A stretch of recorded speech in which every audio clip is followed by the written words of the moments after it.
করিমপুর থানায় অবস্থান বিক্ষোভ সিপিআইএমের। আজ সারা নদিয়া জেলাব্যাপী অবস্থান বিক্ষোভে সামিল হয়েছে সিপিএম। ঠিক এই চিত্র ধরা পড়ল আজ আনুমানিক বিকেল 5টার দিকে। করিমপুর থানার সামনে অবস্থান বিক্ষোভে সামিল হয়েছে করিমপুর 1 নম্বর এরিয়া কমিটির সিপিএম কর্মী সমর্থকরা। কালীগঞ্জে উপনির্বাচন ছিল, সেই উপনির্বাচনের বিজয় মিছিল থেকে লক্ষ্য করে ছোড়া ছকেটের আঘাতে প্রাণ যায় 13 বছর বয়সী তামান্নার। আজকে করিমপুর সিপিএম 4 দফা দাবি নিয়ে অবস্থান বিক্ষোভ সামিল হয়েছে করিমপুর থানার সামনে। তাদের দাবি ছিল যে তামান্না খুনে যাদের এফআইআর আছে তাদেরকে গ্রেফতার করতে হবে, তামান্না খুনে দোষীদের দৃষ্টান্তমূলক শাস্তি দিতে হবে, জেলায় সর্বত্র জায়গায় শান্তি স্থাপন করতে হবে, জেলার প্রতিটি কোণে বেআইনি অস্ত্র উদ্ধার করতে হবে। আজ বৃষ্টির মধ্যেই অবস্থান বিক্ষোভ করেন সিপিএম কর্মী সমর্থকরা। তারা পুলিশের সামনে বলেন যে পুলিশ একটি গণতন্ত্রের স্বাধীন স্তম্ভ। পুলিশ তাদের যে আইনি পাওয়ার আছে তলদেশে পরিণত না হয়ে সেই পাওয়ারটা যেন তারা দেখায়। পুলিশকে নিরপেক্ষ থাকার দাবি জানায়। এরিয়া কমিটির সন্দীপক ব্যানার্জি এই কথাগুলি সংবাদ মাধ্যমের কাছে জানায়। যে কালীগঞ্জে উপনির্বাচনের গণনার দিন তৃণমূলী দুষ্কৃতীদের ছোড়া সকেটের আঘাতে একটা ছোট্ট বাচ্চা মেয়ে তামান্না খুন হয় এবং তারপরে প্রকাশ্য দিবালোকে তাণ্ডব করতে করতে বিজয় উল্লাস করতে করতে তারা সকেট ছুটতে ছুটতে এই ঘটনা ঘটায়।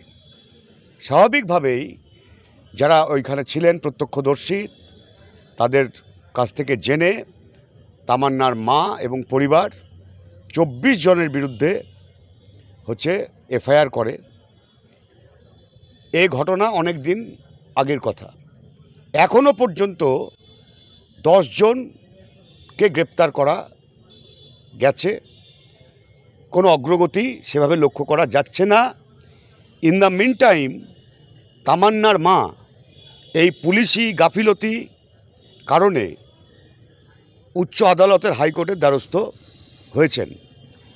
ভারতের কমিউনিস্ট পার্টি মার্ক্সবাদী নদিয়া জেলা কমিটির পক্ষ থেকে আমরা সিদ্ধান্ত নিয়েছি যে আজ অর্থাৎ 7ই জুলাই আমাদের জেলার প্রত্যেকটা থানাতে তামান্নার এফআইআর নাম আছে, এফআইআরে যে সমস্ত খুনিদের নাম আছে তাদের প্রত্যেককে গ্রেপ্তার করার দাবিতে,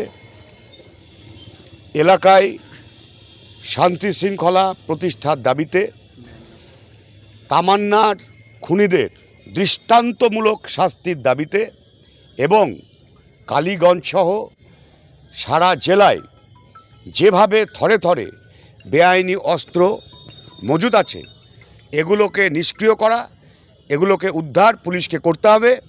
এই বেসিক 3-4টে দাবি নিয়ে আমরা আজকে থানায় অবস্থান বিক্ষোভ কর্মসূচি এবং আমাদের ডেপুটেশন, আমাদের স্মারকলিপি, আমরা আমাদের বক্তব্য লিখিত আকারে আমরা জমা দিয়েছি এবং সেই কাজ করিমপুর 1 এরিয়া কমিটির পক্ষ থেকে আমরা আজ করিমপুর থানায় সংগঠিত করেছি। আমি সন্দীপক ব্যানার্জি, সিপিআইএম করিমপুর 1 এরিয়া কমিটির সম্পাদক। নদিয়ার করিমপুর থেকে অর্ধেন্দু মালাকারের report, crime press, Bengal news. তোমার আমার সকলেরই একটাই পছন্দ, মাদার্স চয়েস।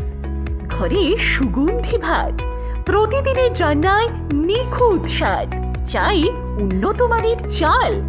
তাহলে আর দেরি কেন? আজই যোগাযোগ করুন ধনরাজ অ্যাগ্রো ইন্ডাস্ট্রিজ প্রাইভেট লিমিটেডে। আমরা আনি আপনার টেবিলে খাঁটি ও মানসম্মত চাল মাদার্স চয়েস নামে।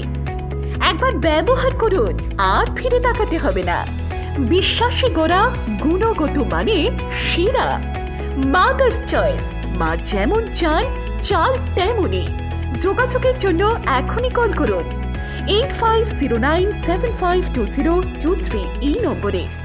মাদার্স চয়েস শুধুই সেরা নয়, সবার প্রথম পছন্দ। এখন সোনার গয়নায় বিশ্বস্ত নাম এনপিএস জুয়েলারি। আধুনিক ডিজাইন, খাঁটি সোনা আর সঠিক দাম সব একসাথে পাবেন এখানে। বিয়ে হোক, উপহার হোক অথবা নিজেকে উপহার, এনপিএস জুয়েলারি সব সময় আপনার পাশে। আসুন কালীতলা বাজার, শ্রীপুর, বদনগঞ্জ রোড, কামারপুকুর, হুগলি। বিস্তারিত জানতে ফোন করুন 6296152576 এই নম্বরে। NPS জুয়েলারি, বিশ্বাসী আমাদের পরিচয়। চালমানি পূজা গোল্ড, মিনিকেট, রত্না, স্বর্ণ 1010 আর দুধের স্বরের বিশুদ্ধতা। একবার খেলেই বুঝবেন আসল স্বাদ। MS তারা শঙ্করী অ্যাগ্রো প্রোডাক্ট, বিশ্বাস আর গুণমানের নাম। যোগাযোগ করুন 7011192179 আমাদের ঠিকানা বাজে কুমারপুর, মাধবদেহি, পূর্ব বর্ধমান 713427।